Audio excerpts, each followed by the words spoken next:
Dick Grayson is a man without a name, without a country, and without the good sense to give up. For these reasons, I nominate Dick Grayson for agenthood in Spiral. Today on the Comic Book Report, Grayson the Superspy Omnibus from DC Comics. Stick around and check it out.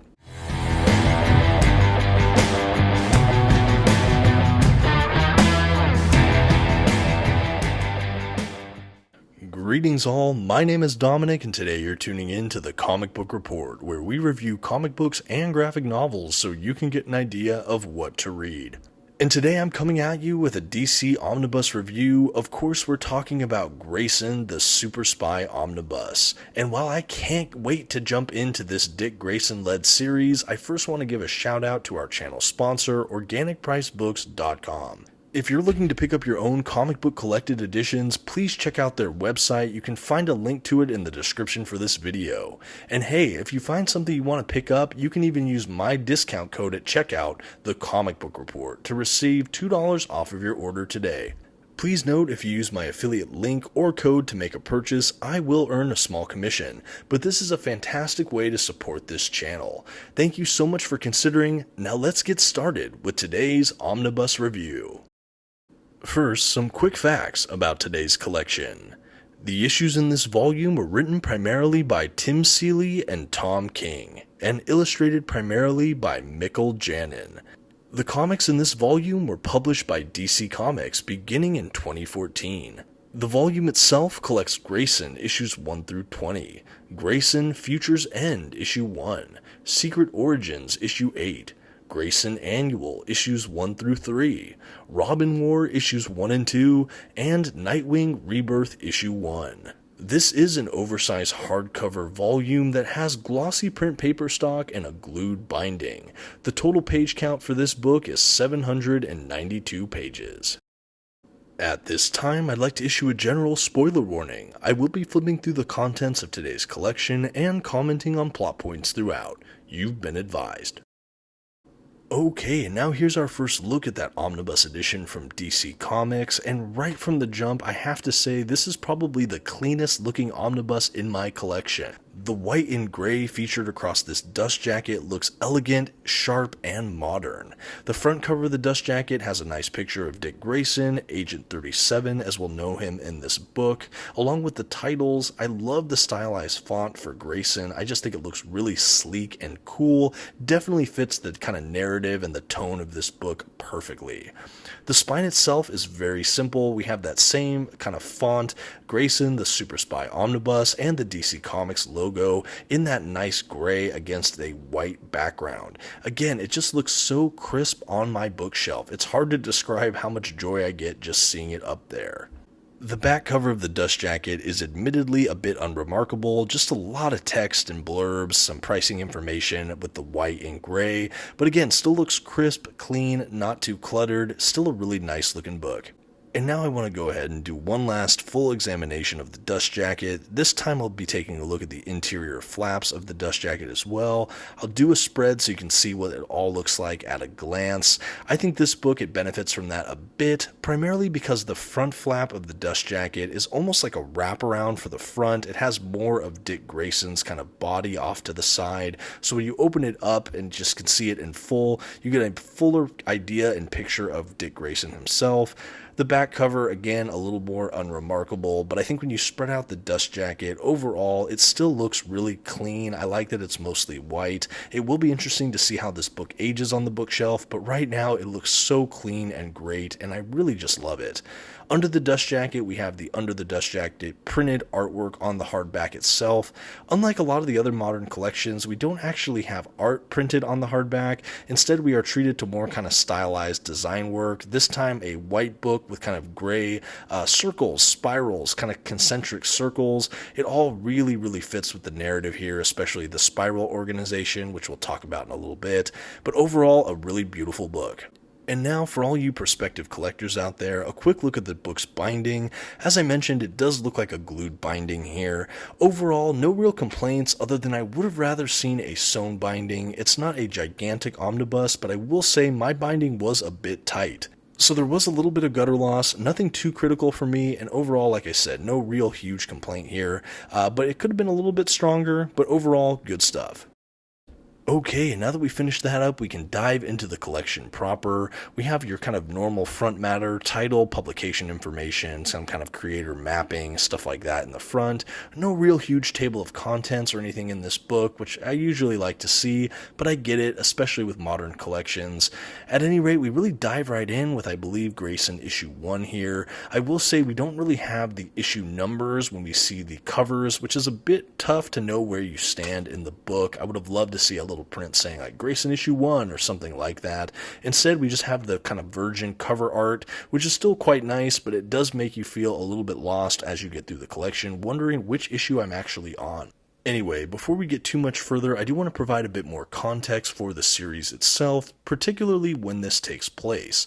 So if you're a fan of DC Comics, particularly Dick Grayson or Nightwing, this series takes place after the Kyle Higgins New 52 Nightwing run and directly before the Nightwing Rebirth era. So it's kind of sandwiched in there at kind of the back half of the New 52, and it really takes place at a specific time in the life of Dick Grayson. Now, toward the end of that Kyle Higgins run, and I believe in the pages of Justice League, don't quote me on that, Dick Grayson essentially gets outed as Nightwing. We find out his superhero alter ego, and he's presumably killed, assumed dead. And that's when this story really takes place. We find out he is indeed alive, and he's actually now trying to infiltrate a spy organization known as Spiral. We know in the first few pages that he's actually there more or less undercover to spy on this spy network at the behest of Batman to try to take down this whole group, because we know that this clandestine organization is corrupted or kind of evil.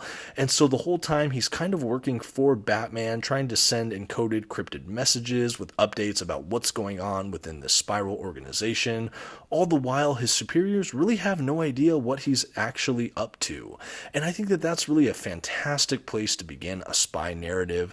I think the idea is because his secret identity is effectively burned and he's presumed dead, we now have Dick Grayson as kind of a free agent who really can't appear as himself, but still has all these incredible skills. So of course he's going to become an international spy. That just makes total sense. But in all seriousness, this concept actually really works. I think the execution of this series is nearly flawless as far as tackling a very interesting pivot for this character. The Spiral organization in general is really interesting. I think that this whole book feels like it pays homage to things like Ian Fleming's James Bond. I am a fan of those Ian Fleming's James Bond novels and the entire film franchise. I think that this adds a little bit more of the kind of tongue-in-cheek humor we get from Dick Grayson, some of the levity we have with that character as well, and a splash of more science fiction and costumed heroics. We have little splashes of that throughout it, but ostensibly this is still a spy fiction kind of genre comic, and I think that's why this works so well. It's really not trying to be a Nightwing book. It happens to be a spy book that is set within the DC Comics universe, starring someone who happens to be Nightwing, who happened to be Robin, and I think that that just is really fantastic. I think this whole kind of setup for the book really makes a lot of sense, and I like how it's broken down. Essentially, we have a handful of missions throughout this book, most of them being about an issue to 3 issues each, and it just really feels like a lot of fun. Each of these adventures feels like a standalone story, and yet we have kind of an advancement of that overarching narrative of Dick Grayson trying to infiltrate and topple this whole organization as he gets more embedded into it, and all the lies, duplicity, double agents, things like that. There's even romance and intrigue, global travel. It really has it all, and I just like it. I will say also, before getting into too many details here, there is one section of this book that I feel like breaks the momentum. And why I want to bring it up early is because I think overall this book feels so cohesive, and you can read it end to end and feel like you get a great one and done omnibus, beginning, middle, and end. It builds to a great thrilling climax, has fantastic resolution, and it really does lead the way into the next upcoming Nightwing arc with Nightwing Rebirth. All of that except the couple issues that have to do with the Robin War. I think that event was kind of pushed into this omnibus in a way that you could almost excise the couple issues dealing with it, and you could have read this continuously without missing a beat. With the inclusion of the Robin War issues that we get, we have this kind of disjointed event that Dick Grayson does admittedly play an instrumental role in, but it completely breaks the tone, the feel, the pacing of all of that spy stuff in favor of more costumed Gotham antics. And I love costumed Gotham antics. I'm a gigantic Batman fan, as any fan of this channel might know. I love Dick Grayson, love Nightwing, love all these Robins, everything about it. But it just feels a bit out of place in this omnibus, at least in my opinion. Granted, I'm still happy we have these issues because I'm always in favor of having more issues in any given omnibus. There's a kind of completionist in me, or kind of the bug of let's get more bang for our buck. This omnibus isn't even 800 pages, so adding those couple issues, just great, let's throw them in here. But for collectors that really like a kind of straightforward experience, the transition into those Robin War tie-in issues does feel a bit jarring. I think especially because we don't really have the full event, at least from what I can tell, and so the narrative does jump around a bit with the issues we get, and frankly, it kind of misses the mark for me when it does something like that. There's also an issue or two with the New 52 Superman here teaming up with Nightwing. Those issues are a lot of fun, and they do kind of lean in a little bit more to the spy genre, but in general, those also don't feel quite as fitting in this Grayson omnibus, not as much as the kind of global travel spy espionage kind of thriller I'm used to with all of the other arcs. And it's a shame because all of those story arcs happen in Gotham City, which is normally one of my favorite places to be in a comic book work. But in my mind, it does break the narrative of this whole Dick Grayson spiral secret agent ness, I should say. But there's still good issues, happy they're there. But otherwise, we have a full-on spy thriller that just happens to star one of our leading superheroes in the DC universe. I'm just baffled that this whole comic series exists, and I'm elated that it does. We have some powerhouse creators here with both Tim Seeley, Tom King, and on art, Mikel Janin. Janin's work I've seen throughout different Bat books, and I think is just outstanding. Tim Seeley, I've definitely read a couple of his books as well, and Tom King is rapidly becoming one of my favorite writers. I loved his run on Batman. I really enjoyed what I read on Supergirl, Woman of Tomorrow, things like that. And what we have here is really a fun work. I don't know how else to say it. It just really works, and it works more than you would think given the premise. You can see a lot of Janin's artwork just as I flip through here. It's absolutely gorgeous. This just feels like a spy book. I think that the pencils all throughout this book are just really dialed in. There's a kind of realism and a sense of scope here and detail that every time we got a new setting, a new layer, a new base, a new region around the world, it felt very lived in and real. I really felt that sense of travel, movement, frenetic, fast-paced action. It all just worked for me. Another thing about the artwork I want to talk about, since I am talking about Mikel Janin right now, with the Spiral organization, the agents have something called Hypnos, which is kind of an eye implant that messes with people's minds. Basically, when any passerby or civilian looks at a Spiral agent, they see a face that's just kind of swirled, like a kind of hypnotizing kind of like line work, and it's like no details of the face really exist. It just looks kind of like a hypnotic twirl. It also lets them kind of have powers of suggestion. There's kind of weird mind tricks that these hypnos can do.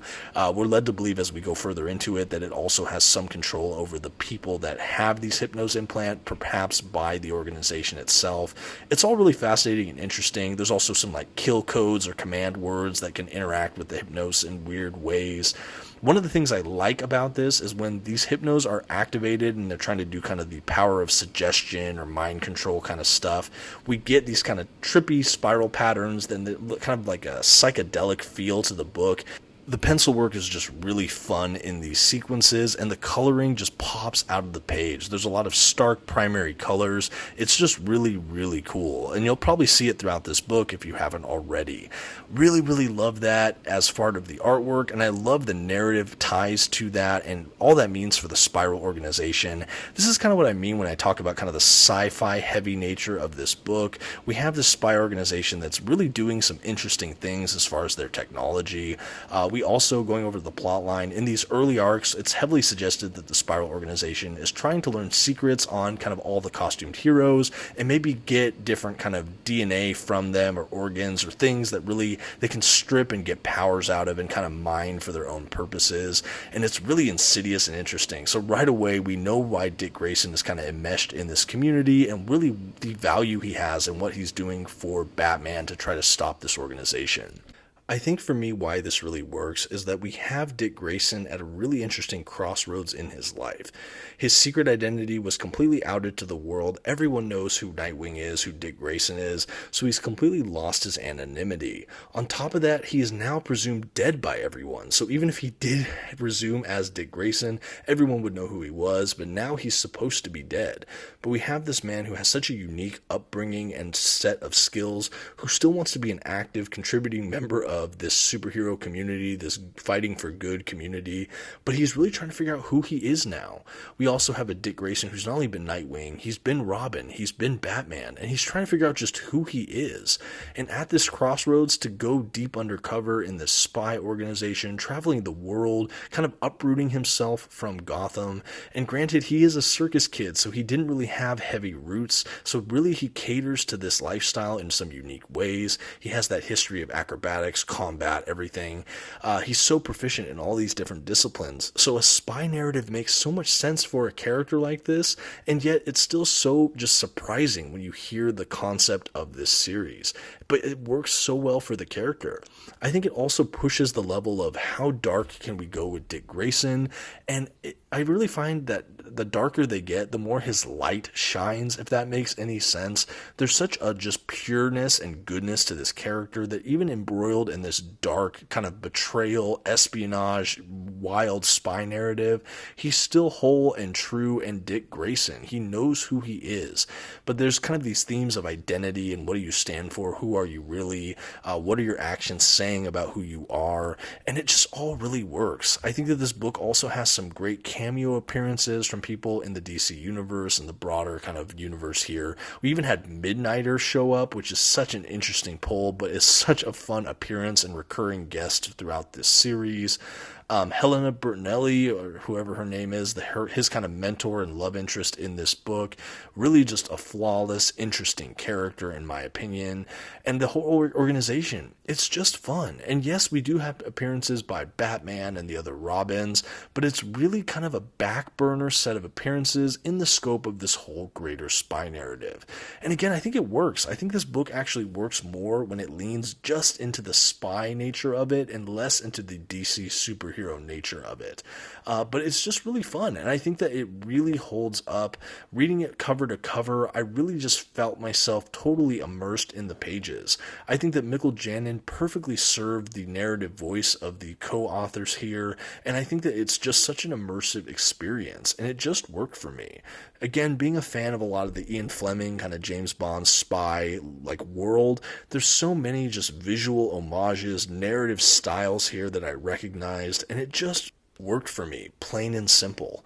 I think that this is one of the most unique DC omnibuses I have in my collection, and as I mentioned, I believe earlier in this video, it's a great example of a one and done kind of omnibus, where you can go in, get a great beginning, middle, and end, and by the end, it wraps up in such a way that you're very much turning the page into a new chapter, and that new chapter is, of course, the Nightwing Rebirth era. He's back as Nightwing by the end of this, and he comes into this book not Nightwing anymore, so it's just such this unique moment in time for this character. And I think with the kind of resurgence of popularity and the new heights of popularity Nightwing is getting lately under Tom Taylor's run and the Titans era and everything going on in Dawn of DC right now, Dick Grayson has maybe never been more popular. And I think that this is such an interesting chapter in the life of that character that if you love Nightwing, if you love some of this modern stuff, you might owe it to yourself to check out this interesting series when we see him like never before as an undercover super spy. This book had a lot of fun arcs, like I mentioned. I did talk about the Robin War, and even though that was a fun narrative, it did throw me out a little bit. I mentioned the couple issues with Superman of the New 52. That was kind of fun. Superman was underpowered, so there was a better sense of conflict and stake, I thought. I really like the interplay between Dick Grayson and Clark, of course. I also think that some of the missions we have with just Helena and Dick Grayson were a ton of fun. There are a lot of just one-off missions. There's a lot of different like assassination subplots, and will Dick Grayson kill, and how does that all work? I really just thought it was intriguing. I do want to leave some mystery here for you to uncover for yourselves as you read through it. Suffice it to say, there were a lot of really prominent spy tropes. There's a lot of kind of double agents. There's a lot of just interesting kind of love, romance kind of angles. Seduction, it plays a role here. And I just think everything just worked here. I really, really enjoyed it. I mentioned Midnighter earlier. Every time he shows up, it's definitely a fun added wrinkle. There is an arc that takes place in a desert that you might have seen me flip through already. That issue is really, really powerful, where Dick Grayson's basically trying to get this baby across a desert, and he doesn't know how it's going to end, but he has hope.